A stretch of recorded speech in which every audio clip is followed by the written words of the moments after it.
ধর্ষকের মৃত্যুর আগে ধর্ষিতাকে মৃত্যুবরণ করতে হয়। এটা হচ্ছে আমাদের সোনার বাংলাদেশ। একজন ধর্ষকের জীবনের মূল্যকে এত বেশি যে তাকে ফাঁসির মঞ্চে দাঁড় করা যাবে না। আমরা বাংলাদেশে কয়জন ধর্ষকের নাম জানি যাকে কঠোর থেকে কঠোরতম শাস্তি দেওয়া হয়েছে, যারা ধর্ষিত হয়েছে তাদের নাম জানি, অনেক বড়। এই লিস্ট আসলে অনেক বড়, বলে শেষ করা যাবে না।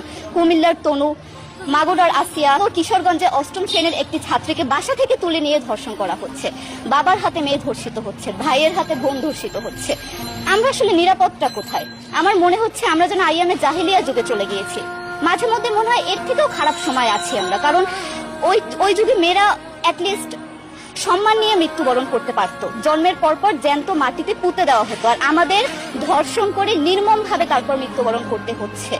যদি সরকার আমাদের ওই নিরাপত্তা নাই দিতে পারে, তাহলে সরকারের কাছে আমাদের অনুরোধ, আমাদের জ্যান্ত মাটিতে পুঁতে দেখ। আমরা বেঁচে থাকতে চাই না, আমরা সম্মান নিয়ে মৃত্যুবরণ করতে চাই। আমরা এই দেশে থাকতে চাই না যে এই দেশে আমাদের কোনো নিরাপত্তা নেই, যে এই দেশে রাস্তা দিয়ে হাঁটলে আমাদের মধ্যে একটা আতঙ্ক কাজ করে, কখন কি না কি হয়ে যায়। আমরা কি দোষ করেছি? আমরা কি নারী না? আমরাও তো কারো বোন, আমরাও তো কোনো বাবার সন্তান, আমাদেরও তো বেঁচে থাকার অধিকার আছে, তাই না? কিছু হলে মেয়েদের পোশাকের দোষ দেওয়া হয়। আমার কাছে প্রশ্ন, একটা 8 বছরের শিশুর মধ্যে এরকম কি থাকতে পারে যেটা একটা পুরুষকে অ্যাট্রাক্ট করবে, যেটা একটা পুরুষকে সিরিয়াস করবে?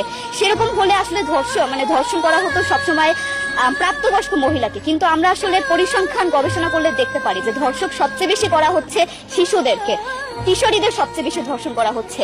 দৃষ্টিভঙ্গি পরিবর্তন করুন, চিন্তা ভাবনা পরিবর্তন করুন, ধর্ষকদের আইনের আওতায় আনুন, আমাদের হাতে তুলে দেন। আমরা নিজেদের হাতে শাস্তি দিয়ে দিতে পারবো, এই সাহস আমাদের মধ্যে আছে। বেঁচে থাকার জন্য আমাদের যতটা কঠিন হতে হবে, আমরা কঠিন হওয়ার জন্য প্রস্তুত আছি। আমরা ফাঁসি চাই, ধর্ষকদের কঠোর থেকে কঠোরতম শাস্তি চাই। যতদিন না পর্যন্ত ফাঁসি দেওয়া হবে, যতদিন না পর্যন্ত ধর্ষকদের শাস্তির ব্যবস্থা করা হবে, আমরা আমাদের আন্দোলন অব্যাহত রাখবো। দরকার হলে আমরা শিক্ষা প্রতিষ্ঠান বন্ধ করে দিব, তবুও আমরা থামবো না।